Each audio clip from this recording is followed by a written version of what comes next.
Las elecciones legislativas en Venezuela pondrán en juego una nueva mayoría en la Asamblea Nacional. Se trata de la renovación de un poder liderado por la oposición desde 2015 y declarado en desacato por el gobierno de Nicolás Maduro. La Asamblea es el órgano legislativo que estuvo en el centro del conflicto político cuando su titular, Juan Guaidó, se autoproclamó presidente encargado del país caribeño. El gobierno de Maduro consideró esa acción como un intento destituyente. Estados Unidos y la Unión Europea y un puñado de gobiernos latinoamericanos de derecha continúan reconociendo a Guaidó con ese cargo, aunque dentro de Venezuela su liderazgo se ha ido debilitando. Este domingo, el chavismo buscará refrendar su apoyo social. En caso de un triunfo opositor, Maduro adelantó que dejará de ser el presidente de Venezuela. Están participando muchos partidos y no todos somos maduristas o somos chavistas. Hay de otros grupos que creo que deben estar participando también. Tenemos que ser la mayoría del chavismo para que pueda ser una asamblea transparente como debe ser. El oficialismo contará con cierta ventaja. La oposición se presentará dividida y con la ausencia de sus figuras más populares. El sector duro, liderado por Guaidó, no participará de la contienda. El diputado cuyo mandato en la Asamblea vence en enero de 2021 llamó a boicotear las elecciones. Guaidó, además, impulsa una consulta entre el 5 y 12 de diciembre en la que solicita a la comunidad el desconocimiento de las legislativas y el llamado a elecciones presidenciales. A Maduro no le interesa la legitimidad del proceso del 6 de diciembre, porque si le interesara la legitimidad del Parlamento, habría accedido a diferir eso unos meses y tener reconocimiento pleno. A Maduro le interesa aniquilar a la alternativa democrática. También el ex candidato a presidente Enrique Capriles, quien en principio había decidido participar de las legislativas, se bajó de la carrera, aunque tomando distancia de la estrategia de Guaidó. El tema es cómo esa elección nos permite seguir abriendo caminos en este país. Y se lo dije a los compañeros internamente. La oposición se ha vuelto demasiado predecible. Maduro hace todo para que usted no ejerza su derecho, para que usted tire la toalla. Capriles asegura que no están garantizadas las condiciones de transparencia para llevar adelante los comicios y que, por lo tanto, desconocerá los resultados. En esta misma línea se manifestaron la Unión Europea y la Organización de Estados Americanos, que finalmente decidieron no enviar observadores para monitorear la jornada electoral. La oposición, fragmentada, lleva a las elecciones a un grupo de pequeñas fuerzas que integran la llamada mesa de diálogo con el gobierno. Entre ellas, Primero Venezuela, liderada por el diputado Luis Parra, quien se presenta como la alternativa a la polarización del país.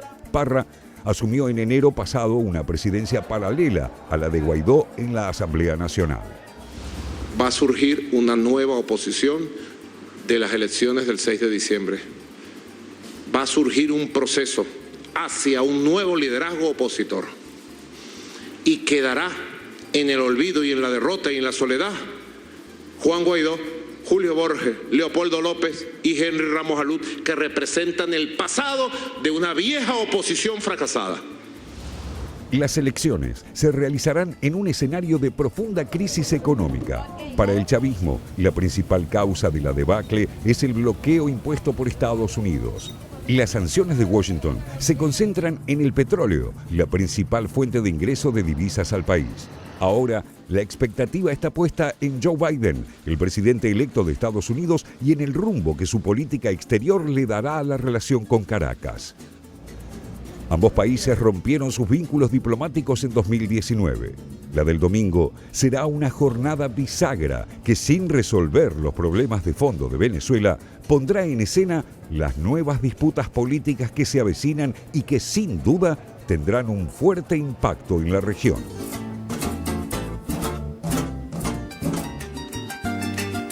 Decía al principio que uno puede calificar a las elecciones de Venezuela según el adjetivo que más le guste. Ilegítima, legítimas, controversiales, ¿cuál les gusta? El de legítima es interesante para debatir, ¿no? Si estamos frente a una elección legítima o no. Y aparece ahí un factor, porque acá hacemos hincapié en la elección que va a tener lugar el día de mañana, que es la elección legislativa, pero recordemos que la oposición encabezada por Juan Guaidó convoca a una consulta popular el 12 de diciembre para ver si ratifican o no ese resultado electoral, lo cual también... Creo que estamos ante dos elecciones desconocidas por un arco, el arco opositor, dependiendo de cada uno de estos sectores, y con escasa legitimidad. Sobre todo hay que ver el tema de la participación, qué cantidad de gente va a participar mañana, ¿no? ¿Rulo? A ver, me parece que Guaidó no es el líder de la oposición, es oficialismo. Él se considera es el presidente encargado. Se proclamó presidente, sí. y que con ese criterio llama a esta consulta. Digamos. Me parece que justamente lo que está deslegitimado a Guaidó es como representante de una oposición que se desmembró de la que existía. Es cierto, como dice Maduro, que se presenta una nueva oposición. Ahí parecería la figura de Luis Parra como el hombre más conocido, por lo menos el actual presidente de la Asamblea Nacional. Y la verdad es que hoy la Asamblea Nacional tiene mayoría opositora que logró una elección que dio el gobierno Maduro en el año 2015. En el 2015. Una Asamblea Nacional que lo primero que hizo es plantear la destitución de Maduro. Ahí empieza el conflicto. Sí, la vacancia, sí. Ese es un factor. Y el otro factor es el tema de Estados Unidos. Es fundamental analizar Venezuela teniendo en cuenta el asedio y el bloqueo de Estados Unidos y la elección que hace Estados Unidos sobre las autoridades de Venezuela. Este es un factor que lo diferencia de cualquier otro ejemplo que se pueda tomar de partidos o gobiernos autoritarios que ha tenido la región, el PRI, el Partido Colorado de Stroessner, digamos, con apoyo del imperio. En este caso, evidentemente. Sí, yo siempre pienso que las elecciones, para que sean elecciones realmente democráticas, tienen que comportar cierto grado de incertidumbre. Es decir, no se tiene que saber quién gana. Si ya se sabe quién gana, esas elecciones están de algún modo viciadas, contienen algún nivel de trampa, etcétera, etcétera. Entonces, hay un punto interesante en la elección de mañana, que es el tema de, y me parece que hay que prestarle mucha atención, es el tema de la concurrencia. Suelen ser bajas las concurrencias a las elecciones legislativas, incluso en Venezuela, donde pero en el 2015 fue arriba del 70%, entonces también ahí hay que tener como referencia la anterior, que fue altísima, y también hay desconfianza acerca de esos números de participación, porque no se confía también en el órgano electoral. Sí, no hay veedores independientes, ¿no? Yo digo, creo que acá la particularidad que tiene esta elección es el tema de la intervención de la justicia en las cúpulas partidarias, que sucedió esto a mitad de año, y por eso quedó tanto los partidos tradicionales, como el caso de Voluntad de Acción Democrática, Voluntad Popular, entre otros, vimos un recambio que generó una estructura partidaria distinta a la que hubiesen deseado también los actores políticos opositores, ¿no? La otra novedad que vamos a tener en esta elección es que va a haber una oposición que es un fraccionamiento del gobierno, de la alianza de gobierno. Ahora vamos a repasar justamente las distintas alternativas que se presentan en esta elección. Coincido con José con el calificativo de controvertida, de eso no podemos negar. Y en este caso tenemos al gran polo patriótico, la coalición oficialista, donde los principales candidatos son las figuras fuertes del chavismo. Hablamos de Diosdado Cabello, recordemos que está al frente de la Asamblea Nacional Constituyente. Ese es otro punto también interesante, que se conformó después del 2015 esa Asamblea Nacional Constituyente, que ocupó el lugar de la Asamblea Nacional en términos legislativos. Cilia Flores, la esposa de Nicolás Maduro, Jorge Rodríguez y Nicolás Maduro Guerra, que lo vemos aquí en pantalla, que es el hijo del presidente Nicolás Maduro.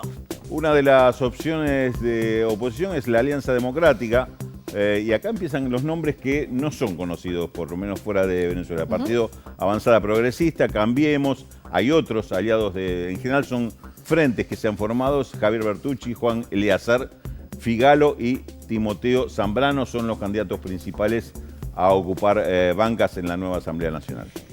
En este caso tenemos a Venezuela Unida, la coalición de Primero Venezuela y otros partidos con sus principales candidatos, en este caso Luis Parra, que sí figura entre algunos de esos nombres más conocidos, José Brito, Jorge Gregorio Noriega. Recordemos que esa mesa de unidad democrática, que está integrada por 27 partidos en Venezuela, decidió no participar de este proceso electoral. Acá aparece lo que, a mi forma de ver, es la principal novedad que tiene esta elección. Alternativa Popular Revolucionaria, que es una alianza de partidos que conformaban el PSV o aliados al PSV en el gobierno, el Partido Comunista, Patria para Todos, Movimiento Tupamaro de Venezuela. Hay una cantidad de colectivos sociales que también participan de esta alianza, que lleva a José Pinto, Rafael Uzcategui y Oscar Figuera como las primeras figuras. Repito, esto es una escisión que tuvo el chavismo, es decir, reivindican la postura chavista, pero en desacuerdo con la línea del gobierno. Y en este caso tenemos el último candidato que queremos presentar acá, que es Claudio Fermín, de Soluciones para Venezuela, en alianza con Partidos Redes, donde, bueno, como decíamos, este es su principal candidato. Sí, el hecho de que no conozcamos los nombres de los principales candidatos opositores no es casual, digamos, ¿no? No los conocemos porque los líderes más sonados de la oposición, más reconocidos de la oposición, están exiliados, inhibidos, autoexiliados, digo, pongámosle cada uno el adjetivo que más le guste o la situación que más le guste, sí, pero no se pueden presentar a las elecciones, inhabilitados, ¿no? Inhabilitados muchos de ellos de manera judicial por diferentes tribunales en Venezuela, otros exiliados viviendo en España, algunos están presos, muchos están presos. Entonces, esta es la situación por lo cual yo sostengo, como decía hace un rato, que estas elecciones no son legítimas en la medida en que no se sabe, en la medida en que ya se sabe lo que va a pasar. Va a ganar el oficialismo, no hay duda de esto, digamos, no hay incertidumbre alrededor de esto. Sí, para mí también están flojas de papeles. En este caso también es mi posición el tema de la legitimidad cuando hay inhabilitación de candidatos de las principales figuras de la oposición política venezolana que no están pudiendo participar de este proceso electoral. Bueno, ahí tenemos claramente un llamado de atención acerca... De la oposición y de los partidos, sí, porque de los partidos también, sí, las conducciones de los partidos han sido removidas por mandato judicial. Sí, hubo una decisión también de los partidos de no participar, de no reconocer estas elecciones. Sí. Y el caso particular que veíamos en el informe de Enrique Capriles, que iba a participar y después dijo que no estaban dadas las garantías.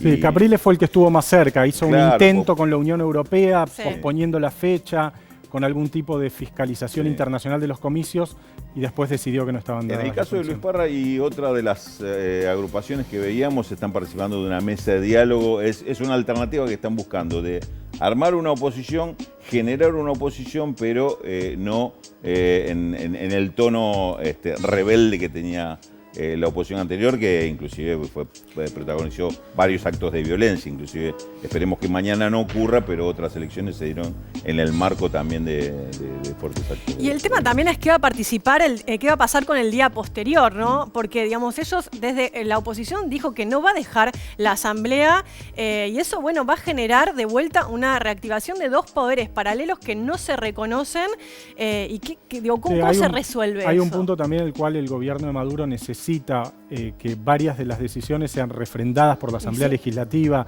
caso acuerdos en materia de minería y de hidrocarburos con Rusia, con China, pero sobre todo con Rusia, porque es una forma de blindar algunas de las pocas formas que tiene, de las pocas vías que tiene el gobierno de Maduro para recuperar la economía venezolana, que entró casi en una espiral hiperinflacionaria esta semana, digamos, ¿no? Fue una tremenda devaluación, y es lo que le pedían las potencias aliadas de Maduro, China, Turquía, Rusia, etcétera, para hacer las inversiones, ¿no? Hay una postura, me parece interesante porque, repito, es una de las novedades de la elección, de la postura que tiene Alternativa Popular Revolucionaria. Uno de los economistas que representa este sector, Luis Salas, decía: si Estados Unidos quiso imponerle a Venezuela un modelo tipo neoliberal, escuela de Chicago, lo logró sin cambiar el régimen, porque en definitiva lo que hizo Maduro, Sí. para ajustarse y defenderse, fue aplicar las mismas medidas de ajuste ultra ortodoxo Sí, que significa... es muy bueno eso. Quisieron cambiar el régimen político y lo que terminaron cambiando fue el Claro. régimen económico. Entonces, por eso le cuestionan la forma de respuesta que tuvo el gobierno de Maduro, que fue el tema del bolívar, que prácticamente La dolarización, Rulo, ¿no? desapareció a través de la dolarización. Leyes especiales que, por ejemplo, habilitan, por esto que decía recién José, habilitan privatizaciones sin pasar por la Asamblea Nacional. Este tipo de cuestionamientos también aparecen como una novedad en esta elección, porque tienen por lo menos tienen una expresión política en estas elecciones que vamos a ver cómo resulta. Y un tema que seguirá seguramente abierto en esta semana y las siguientes, pero ahora vamos a pasar a otro